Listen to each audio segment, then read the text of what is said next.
এই হাদিস আপনি আপনার বউরে শোনান, শোনা হাসেন যে নবী এই জায়গায় হাসছে, তাই চলো আমরা দুইজন হাইসা সুন্নত আদায় করি। আবু দাউদ শরীফের 4932 নম্বর হাদিস। আম্মা জান আয়েশা সিদ্দিকা বলেন, নবীজি এক যুদ্ধের থেকে ফিরে আসলেন, খায়বারের যুদ্ধ অথবা তাবুকের যুদ্ধ থেকে ফিরলেন। মন দিয়ে শুনেন, ঘরের মধ্যে ঢোকার পর নবী তাকায় দেখলেন আয়েশা সিদ্দিকা রাদিয়াল্লাহু তাআলা আনহার ঘরের যে তাক, ফি সাহওয়াতিহা সিত্তুন, তাকের মধ্যে পর্দা দেওয়া, তাকে পর্দা। নবীজি বলেন, ঘটনা কি? পর্দার ভিতরে আবার কি? ফাহাব্বাত রিহুন, একটা বাতাস আসছে, আসার পর ওই পর্দা থেকে বাতাস সরে গেছে, মানে বাতাসে পর্দাটা সরে গেছে, বাতাসে পর্দা সরে গেছে।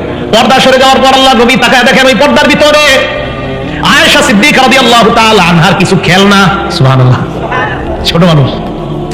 নবীজি বললেন, আয়েশা এগুলা কি? তখন না বানাতি, এগুলো আমার মেয়ে, এগুলো আমার মেয়ে, মেয়ে এগুলো আমার মেয়ে। আপনাদের গফর করে জানি, আমি আমাদের দেশে দেখতাম ছোট ছোট মেয়েরা ছোটবেলা খেললে এরকম মেয়ে বলে, মেয়ে মেয়ে পুতুল টুতুল। এখন আর পুতুল এগুলো জায়েজ না, এগুলো করবেন না, কাউকে কিনে দিবেন না। তা আম্মা জান বলেন, এগুলো আমার মেয়ে। নবীজি বলে, তাই নাকি? হ্যাঁ।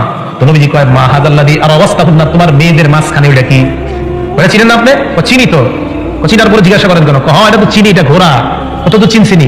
নবীজি কয়, না, মা হাদাল্লাযী আলাইহি, ঘোড়ার উপরে আবার এই দুইটা কি? জানাহান, ঘোড়ার এই দুইটা ডানা। নবীজি কয়, হো, ঘোড়ারও ডানা আছে নাকি আবার? কথা বুঝেন? নবীজি বললেন, এইগুলার মাঝে কি? আম্মা জান আয়েশা কয়, ঘোড়া। কয়, ঘোড়ার আবার ডানা হয় নাকি? আম্মা জান আয়েশা বাচ্চার মতো কয়, ইয়া রাসূলুল্লাহ, আমা আলিমতা আন্না লিসুলাইমানা খাইলান লাহা আজনিহা, আপনি কি জানেন না সুলাইমান নবীর একটা ঘোড়া ছিল, এই ঘোড়ার অনেকগুলা ডানা ছিল, আমার ঘোড়ার তো মাত্র দুইটা ডানা। সুলাইমান নবীর ঘোড়ার অনেকগুলা ডানা। আল্লাহ নবী, আচ্ছা তাই নাকি? কয়, হ্যাঁ। আমার নবী আয়েশা সিদ্দিকা রাদিয়াল্লাহু তাআলা আনহা বাচ্চা সুলভী আচরণ দেখে আমার নবী হাসি দিলেন, নবীর সামনের দাঁতগুলা দেখা যায়। সত্যি কথা বলে হাসবেন, মিথ্যা কথায় হাসবেন না। সত্যি কথায় হাসবেন, মিথ্যা কথায় হাসবেন না। প্রিয় ভাইরা, মিথ্যা কথায় কখনো হাসা যাবে না। আল্লাহ আমাদের সকলকে, আমরা যেন সত্যি কথায় হাসতে পারি, মিথ্যা থেকে যেন আমরা বেঁচে থাকতে পারি, আল্লাহ তৌফিক দান করেন।